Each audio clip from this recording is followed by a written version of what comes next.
Hi everyone, welcome to Investing Club. In this video, I'm going to be showing you how Warren Buffett is preparing for another stock market crash and why he thinks that another stock market crash is coming.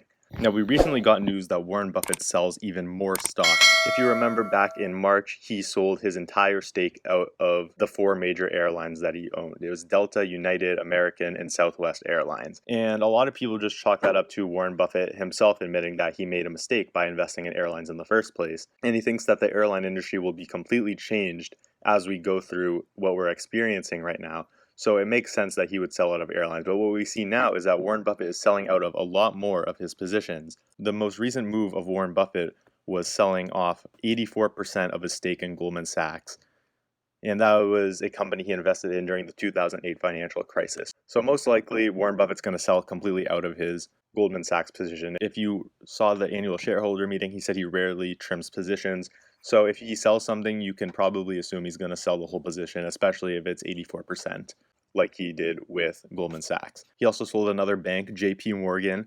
He cut that only by 3%, and he fully exited positions in the Travelers Company and in Phillips 66.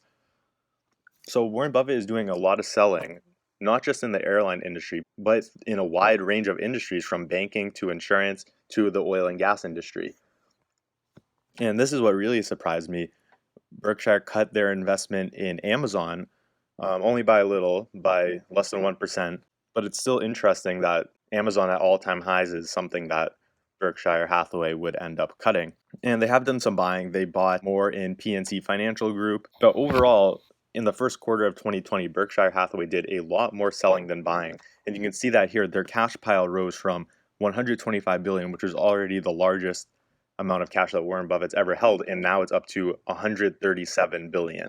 So Warren Buffett already has a ton of cash, and so he wouldn't really be selling to have even more cash sitting around.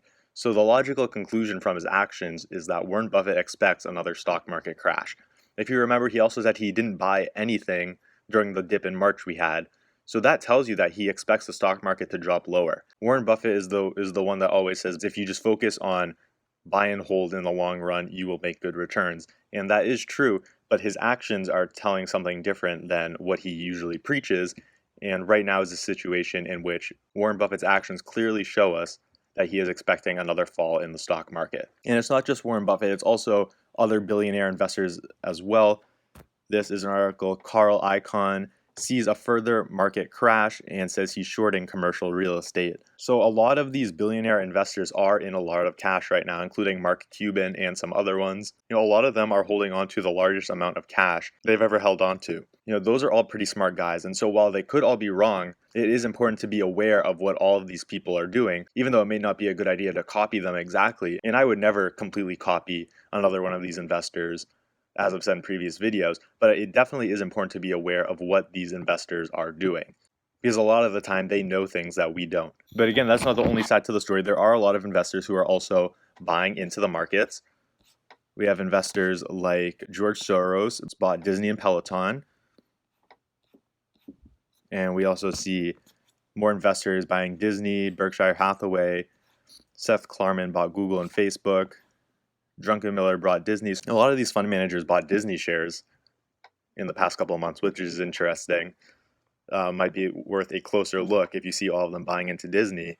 Another one, Amazon and Disney, and Berkshire Hathaway and Starbucks. So again, it's not all consensus. A lot of these billionaire investors think the stock market will go up from here, and a lot of them definitely think that it is bound to go down even more than it did. So let's talk about why Warren Buffett even thinks we're going to have another stock market crash in the first place. And that is because he simply thinks the stock market is way overvalued. And we can take a look at how overvalued he thinks the stock market is by looking at what is called the Warren Buffett indicator, which is what he calls one of the most important indicators he uses to show if the market is overvalued or undervalued. And the Warren Buffett indicator is pretty simple. It's just total market cap over GDP.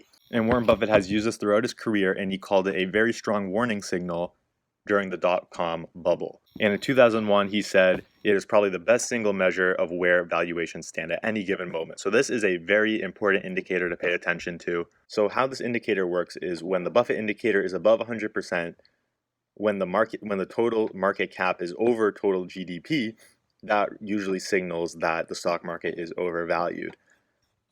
You can see it hit 118% just before the dot-com bubble burst and 100% before the 2008 financial crisis. And we can take a look at a long-term chart to see where it is now, way off the charts right now. It is the highest it's ever been. It is currently at around 180%.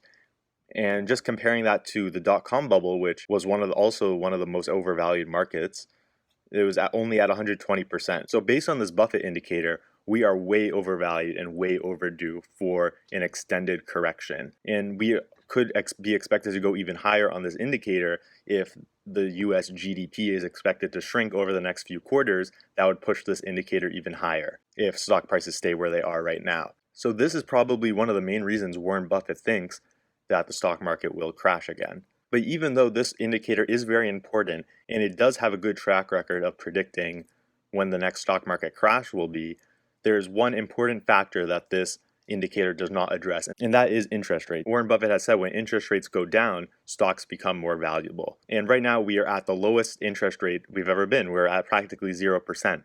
And so when you take that into account, things actually look a little different. Here is something called the Brock value. And the Brock value is essentially the same thing as the Buffett indicator, except it takes into account interest rates and where they are. In 2015, Warren Buffett said the market against normal interest rates is on the high side of valuation.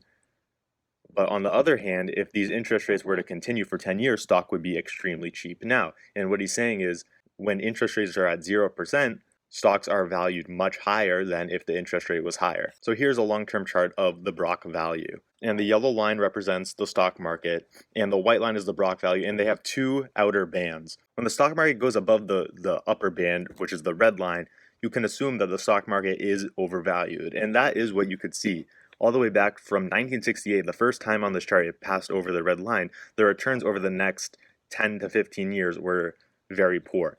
In addition, you could have seen this during the 2000 dot-com bubble, where look how overvalued we were compared to the Brock value, and saw what happened over the next 10 to 15 years. The stock market pretty much went sideways. But what I want you to know now is that according to the Brock value, the stock market is actually fairly valued to even undervalued, and that is just because interest rates are at 0%. So when you take interest rates into account, the stock market actually looks cheap right now.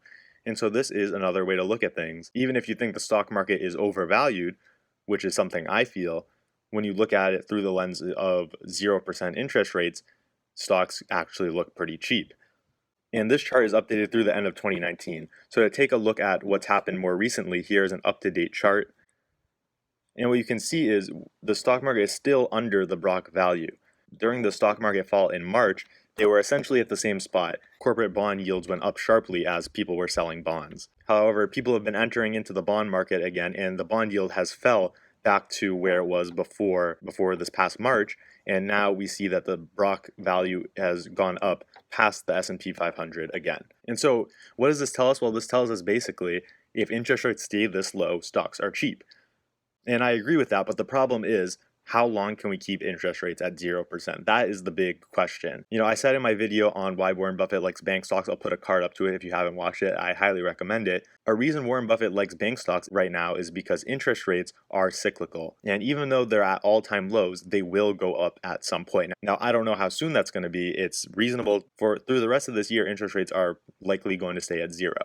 But 3 years from now, 5 years from now, 10 years from now, I would expect interest rates to start going up again. And so when interest rates go up, the value of the stock market falls. And so I would be very careful looking at this chart because it assumes that interest rates will stay at 0, which for the foreseeable future may be true, but eventually that will not be the case. And I think at that point, we could see a fall in the stock market. So that's it for this video. If you learned something from this video, be sure to hit the thumbs up button, subscribe to the channel if you haven't already, and let me know what you think about this concept. Leave a comment down below if you think that the stock market is overvalued or undervalued right now, and I will get back to you, and I will see you on the next video.